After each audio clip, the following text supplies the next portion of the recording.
পরীক্ষার আগের রাতটা কতটা গুরুত্বপূর্ণ? না, এটা শুধু একটা সাধারণ রাত না, এটা সেই রাত যে রাত তোমার পুরো বছরের পরিশ্রমের ফলাফল ঠিক করে দিতে পারে। যে রাতটা ঠিকমতো কাজে লাগাতে পারলে তুমি পাস করবেই, সেটা হোক স্কুল টেস্ট, বোর্ড পরীক্ষা কিংবা জীবনের বড় কোনো প্রতিযোগিতা।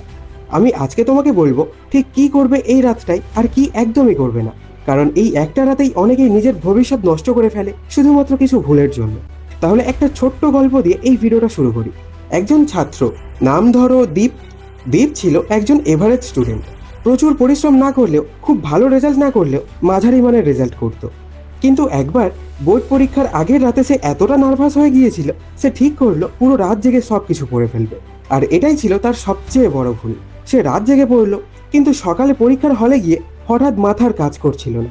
মনে হচ্ছিল সে সব ভুলে গেছে। কিন্তু কারণ হলো ঘুম।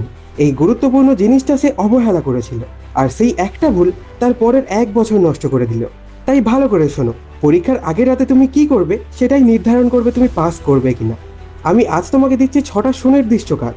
শুধু এইগুলো করো, তুমি দেখবে পরীক্ষার হলে মাথা একদম ফ্রেশ, স্নায়ু ঠান্ডা, আর তুমি যা পড়েছো সব মনে থাকবে। 1. মোট পড়া রিভিশন নয়, শুধু কি পয়েন্টে দেখো। এই রাতে নতুন কিছু শেখার চেষ্টা করো না।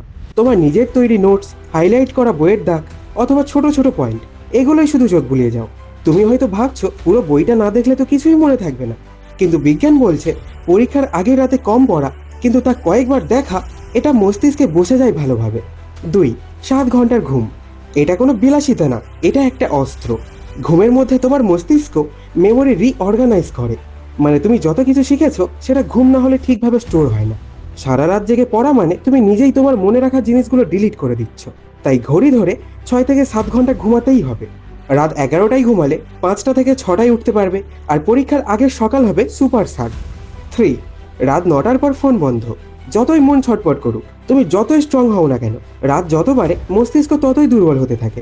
Social media, random reels, tension বা গেম, এসব তোমার মনকে ডিস্ট্র্যাক্ট করে দেবে, আর তুমি নিজেও বুঝবে না কখন মন ভেঙে পড়েছে। রাত 9টায় ফোন বন্ধ করে সব ডিস্ট্র্যাকশন বাদ দিয়ে নিজের রিভিশনে ফিরে আসো। 4. নিজেকে বোঝাও তুমি পারবে। আমার কথা শোনো, এই রাতে নিজের মনকে ভয় পেয়ে বসতে দিও না। ঘরের দরজা বন্ধ করে আয়নার সামনে দাঁড়াও, আর চোখে চোখ রেখে বলো আমি পারবো, আমি তৈরি, আমি ঠান্ডা মাথায় পরীক্ষা দেব।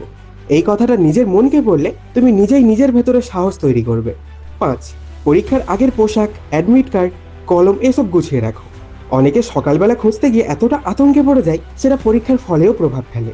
তুমি রাতেই ঠিক করে রাখো কোন জামা পরবে, ব্যাগে কি কি থাকবে, সব গুছিয়ে রাখো। এটা তোমাকে সকালবেলার একটা মেন্টাল পিস দেবে। 6.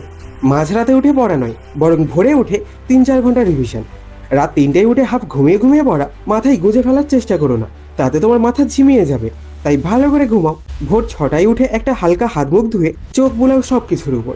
এই ছোট্ট রিভিশনটুকুই হবে তোমার শেষ অস্ত্র। ডিয়ার, পরীক্ষার আগের রাতে তুমি যদি এই 6টা জিনিস করো, তাহলে বিশ্বাস করো তুমি না শুধু পাস করবে, তুমি অনেকের থেকেও ভালো করবে। এই রাতটা শুধু পড়ার জন্য না, এই রাতটা হলো তোমার আত্মবিশ্বাস, মন শান্ত রাখা, আর নিজেকে বোঝানো তুমি পারবে। তাই চোখে সাহস রাখো, মন শান্ত রাখো, আর নিজের উপর বিশ্বাস রাখো। এটাই করো পরীক্ষার আগের রাতে, তুমি পাস করবেই। তো এই ভিডিওটা যদি তোমার উপকারে লাগে তাহলে নিজের মতো করে বন্ধুদের সাথে শেয়ার করে দিও, আর কমেন্টে জানিও তোমার রোল কত। আর এমনই হেল্পফুল ভিডিও যদি দেখতে চাও তাহলে সাবস্ক্রাইব করে পাশের বেল আইকনটি প্রেস করে রেখো। তাহলে দেখা হচ্ছে নেক্সট ভিডিওতে। তাই ভালো থেকো, সুস্থ থেকো, ধন্যবাদ।